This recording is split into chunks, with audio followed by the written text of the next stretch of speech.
after this talk. My interest in bushcraft really began in 1972 when I was given at Christmas a book on animal tracks and signs, and I went out, and in those days we used to have snow in the south of England, and I went out and I found fox tracks and I started following them. When the snow melted, I continued to follow them in the mud, and when the mud dried I continued to try to follow them then too. And at that time it was rather difficult.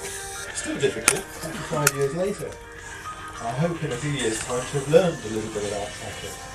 It's something I'm still studying. It's an amazing subject.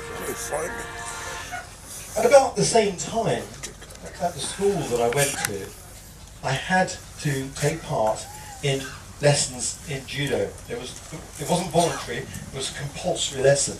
Everybody did judo. It was Saturday school. Can you imagine how miserable Saturday school was? I can still remember one term when the day began with double maths, followed by Latin, then judo, thank you, and then 2 more Latin lessons, Latin conducted by the headmaster, which I hated with a passion. So judo was very much an escape for me.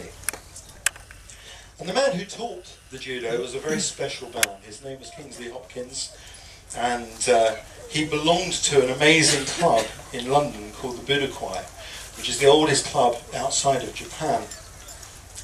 And he had been taught by a man called Gunji Koizumi, who brought judo to the UK from Japan and was taught himself by the man who started judo.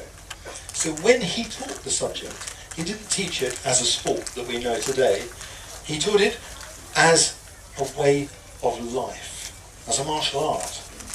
I can still remember the first time I stepped onto the judo mat, clear in my mind, full of excitement, just as everybody else, wearing this strange pyjama suit that smelled so strongly of starch. If you've ever done judo or martial art, you know that smell. It lives with you forever.